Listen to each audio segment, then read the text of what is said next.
there's a lot of competition on the Raptors roster when it comes to the depth. Now, I'm not saying that it's a fantastic team. I'm not saying it's a super deep team in terms of like the quality, but there's a good amount of depth here.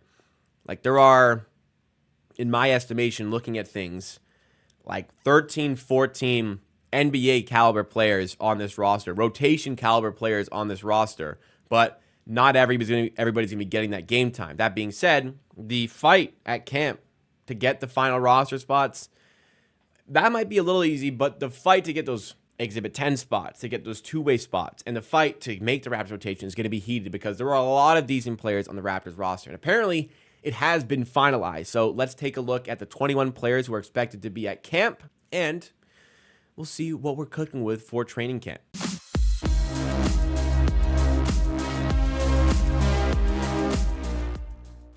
This channel right here is Amateur Hour Clips, part of the Amateur Hour Production Network, where it continues to be all Raptors all the time. On this channel, we take the best segments from the live streams that we do over on the main channel, Amateur Hour Sports, and clip it into some bite-sized segments for you to enjoy. So, if you do enjoy along the way, make sure you do hit that like button and subscribe to the channel as well to stay up to date on all the content we have coming your way.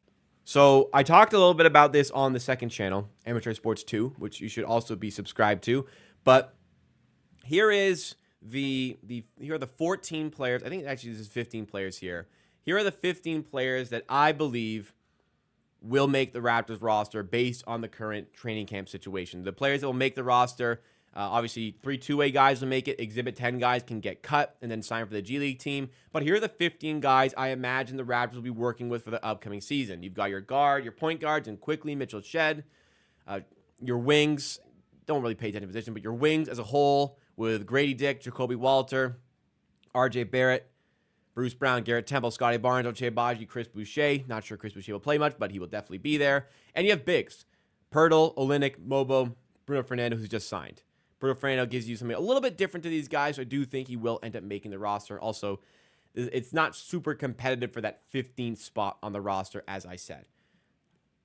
There's 3 two-way guys already under contract in Brandon Carlson, Ulrich Shamshe, and DJ Carton. And then there's 2 Exhibit 10 guys who have been confirmed, to my knowledge, Jamison Battle and Jared Rhoden, who the Raptors just signed on Monday, August 19th. But I've seen reports from like Blake Murphy and other people that's the roster, 21 people. I count 20. There's 15 on the screen here with Fernando at the bottom. That's 15. Two-way guys make it 18. Then you have Jamison Battle, Jared Rhoden. That's 20. I'm not sure who the last guy is. Is it Tyler Perry, who played in Summer League? I saw articles that said he was on Exhibit 10, but he barely played in Summer League, and I haven't heard anything since, so I don't know. Quincy Guerrier is apparently about to sign an Exhibit 10 deal. I'm not sure if he's going to be on the training camp roster. Same goes for Dylan Disu. I have no idea. There's also the wild card of Christian Koloko, who, if he returns to the NBA, the Raptors want to make room for him. So I'm not sure about the finalized roster. I'm not sure who the 21st player is. If it is a 21st player, it's a player who's very likely on an Exhibit 10 contract. So, respectfully, they won't be making the Raptors NBA roster, but they will be playing in the G League. So we can still give it a good estimation of what the depth looks like. And I want to focus mainly on these 15 guys here. So, overall, I think what's different about the Raptors now than a year ago. The Raptors entered last season was a much better starting five. Not much, but a better starting five. They didn't show it on court, but they were better on paper. Better early part of their bench, but there were a lot of players. Like, I remember start of season, it was just players in rotation who were just not that good at basketball. In retrospect, obviously you're NBA, you're amazing at basketball, but in retrospect to the league, like Malachi Flynn getting consistent minutes.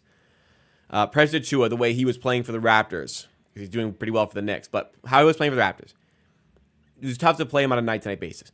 I feel like there's 15 guys here who actually you could convince me could get regular minutes. Maybe other than Garrett Temple. 14 guys here because, Quickly is a starter. David Mitchell's the backup. Jamal Shed will compete for the backup spot. Grady Dick's going to hopefully start. Jacoby Walter, as a rookie, hopefully gets minutes. RJ Barrett's going to start. Bruce Brown may start, but he'll get minutes off the bench. Garrett Temple will be a coach, basically. Barnes is going to start. Abaji's going to play a bunch. Chris Boucher is good enough to play a bunch, but Darko Rakovic just doesn't really like him. Pearl's going to start. Olynyk going to get a ton of minutes. Mobo should get a share of minutes. And Bruno Fernando gives us something off the bench that other players just don't give when it comes to rim protection. So 14 guys who could make a case to be easily in the 9-man or 10-man rotation of this team. So it's a complicated situation for Darko Rakovic, I think, to navigate here, to really choose who is going to get those minutes. And even, you stretch out into the two-way players here. DJ Carton did some good things for the Raptors last year. He may command some minutes if he's up. Brandon Carlson looked decent in Summer League. He could command some minutes. And Ulrich Shamshe, if the Raptors want to see him, he's on a two-way deal as well. The 10 guys won't be playing, really. But, yeah, there's a lot of NBA rotation caliber players on this roster. So hopefully, we're not overly crowded here, stretching ourselves a little bit too thin. I kind of wanted to go through what I expect that 10-man to look like. So, we'll kind of star who we think is going to get the play time here. Or better yet, can we bold the text? That'd be even better. Can't bold it. Can we bold it? Can't bold it. Okay. We'll add a star. So I think Emmanuel Quickley will start. 2 stars for starter and 1 star for off the bench. I think Mitchell will be the backup.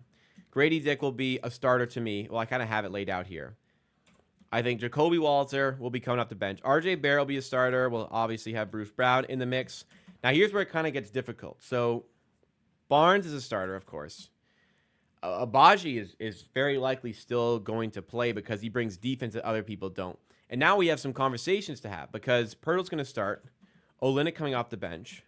But, the Raptors really do need some backup rim protection. So, I think Bruno Fernando, if he makes the roster, which I think he will, could get some minutes out the gate, even make it 11-man at the start, just as Darko Rakovic tries to figure things out. And that gives Bruno Fernando the opportunity to protect the rim for 10 minutes a game for the Raptors, which is something that they could really use in the team right now. But even beyond that, I'm thinking Jamal Shed should probably get a few minutes here and there. But where's the space for him? Mobile, you'd want to see as a 31st pick. Where is the space for him? So it is there's a lot of depth. I wouldn't call it a deep roster, but it's if the NBA had 15-man rotations, I think we'd have a pretty damn good one. But it's not. It's 9, 10-man rotations, and in the biggest games, it's a 7-man rotation, maybe even 6 in the highest profile games, which the Raptors probably won't be playing in. But the distribution of minutes here is going to be interesting. As far as the depth is concerned, we're very much covered for injuries. Top-heavy depth isn't fantastic. If one of the main guys goes down, we really have a glaring hole there. But overall, I think it'll be a really fun training camp and a really competitive training camp. And I think it'll be an enjoyable preseason as well as these guys battle for their spots. It's not about, I think for a lot of the guys, it's not about making the roster. For a lot of the guys, it really is about honing in a rotation position for the team because this is a complicated one for Darko Rakovic to try and navigate and see who is the more deserving of the most amount of minutes because, I'm pretty torn here. I listed out my 10 guys who I think would be who you would expect to be the main rotation for the Raptors, but it doesn't even fully consider the other players that could be involved with the team. As much as this is what I would have as my 10, you're lacking rim protection. Bruno Fernando might sneak in there. Jamal Shed is a good defender, and you might want to see him out there. He could get some game time. So it's not as simple as just 10-man. And I don't have the right answers for the best way to distribute it. So we'll see what Darko Rakovic comes with out the gate of the season. But, yeah, you guys let me know.